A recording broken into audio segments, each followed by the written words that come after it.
Let me now shift my focus to West Asia. Palestinians are on the brink of the third intifada.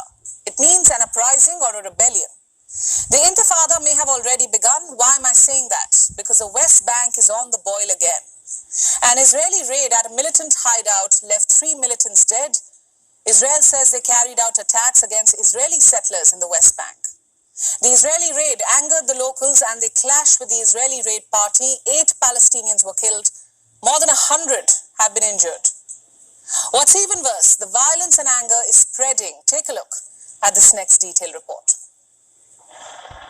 Palestinians are infuriated and they seem to be united. After the Israeli raids, Palestinians have gone on a massive strike. In West Bank, Gaza and Jerusalem, they have shut their shops. They are venting their anger against Israel. It is a day of mourning period and a strike. How would we be able to work or eat or drink? And our brothers in Nablus are being killed. We should stand in solidarity with them, with the people of Nablus. And there should be a general strike. And thank God the strike is in all the West Bank and Gaza. Hamas, meanwhile, resorted to more violent means. The militant group fired rockets into Israel from Gaza. Israel retaliated with airstrikes.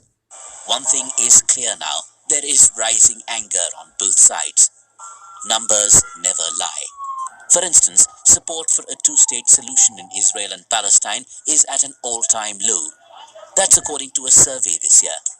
Yet another survey says that the third intifada is on the horizon. 61% of Palestinians believe so. So do 65% of Israeli Jews.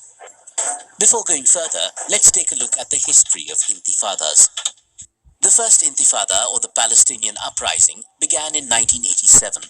It was triggered after an Israeli Defense Force or IDF truck hit a civilian car. 4 Palestinians were killed in that incident. Palestinians hit the streets with angry protests. The protests became an everyday affair. Israeli forces reacted with brute force. The protests and civil disobedience lasted for 5 years. More than 4,000 people, mostly Palestinians, were left dead. The second intifada began in 2000. That was after Israeli opposition politician Ariel Sharon's controversial visit to the Al-Aqsa Mosque. The Jews call the site Temple Mount, but Al-Aqsa is considered the third holiest site in Islam. Palestinians took to the streets. They demonstrated angrily. They pelted stones at Israeli forces. Suicide bombings and targeted killings also took place. Again, Israel came down heavily. By the time the second intifada ended in 2005, the death toll was close to 4,000. Even a minor provocation is enough to trigger an intifada, and there have been more than one this year. The Palestinians are already furious because of ever more Israeli settlements. They are illegal under international law. But Israel's Prime Minister Benjamin Netanyahu doesn't care. He is expanding them. Not only that, he's emboldening Israel's far-right elements.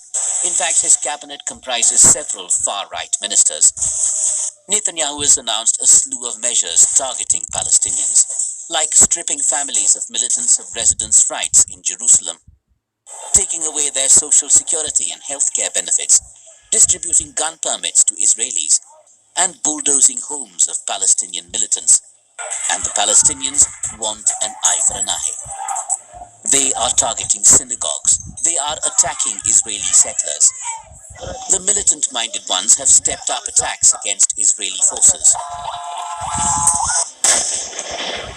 Make no mistake about it, another intifada may be the final nail in the coffin of a two-state solution.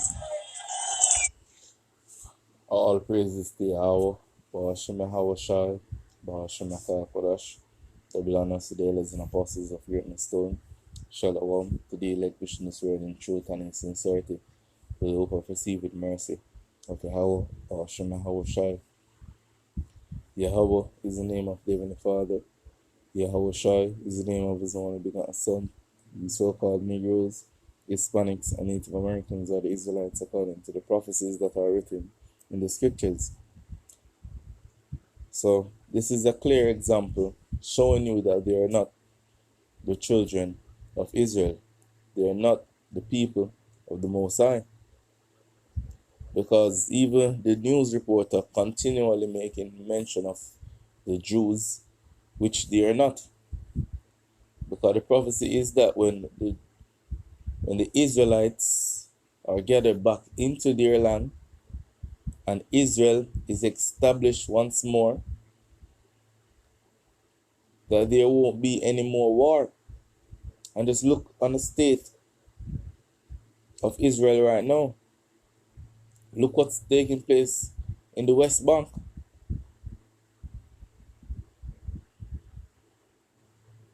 Because that local area the way you see on the map showing you Israel, that's not the landmass of Israel, yo. The landmass of Israel is from the Nile River to the river Euphrates, yo.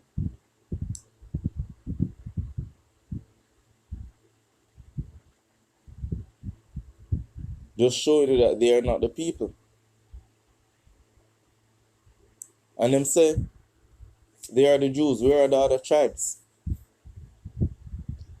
Because it was a declaration, you see me, when them say the state of Israel.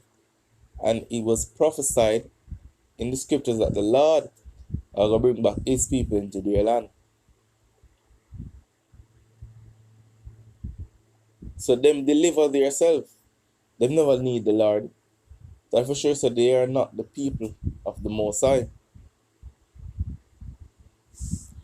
So I saw this clip and I just want to bring out a particular precept. We hope that this is edifying.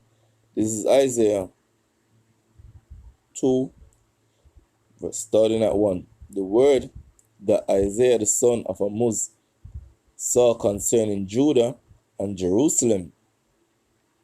And it shall come to pass in the last days that the mountain of Yahweh's house shall be established in the top of the mountains, and shall be exalted above the hills, and all nations shall flow unto it. So let's look on Israel right now. Is all nations flowing unto Israel? No, that's obvious. All the surrounding countries around Israel right now are looking at Israel some type of way. Let's go even further. Verse 3. And many people shall go and say, Come ye, and let us go up to the mountains of Yahweh, to the house of God of Jacob, to the house of the God of Jacob, and he will teach us of his ways. This is not being done right now. What's going on over there? War. These things show you that these people are not the sons of the Heavenly Father. But people not really regard the prophecies where the scriptures say will come to pass when the true Israelites are dwelling in the land.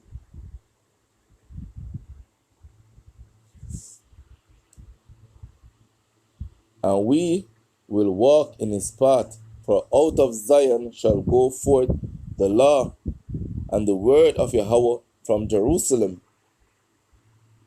And he shall judge among many, and he shall judge among the nations, and shall rebuke many people, and they shall beat their swords into plowshare, and their spear into pruning hooks. Nation shall not lift up sword against nation, neither shall they learn war anymore. Just look at the prophecy where the Lord said will come to pass in the last days when Israel get established. And you are telling me that these people are the Israelites? Something is wrong. That shows the people are not using their head,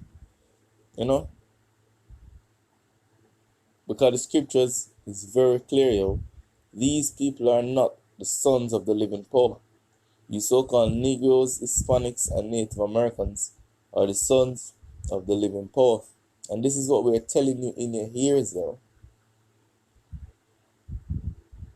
That the Lord is about to deliver you from the condition that you're in. If you will just humble yourself and turn unto him.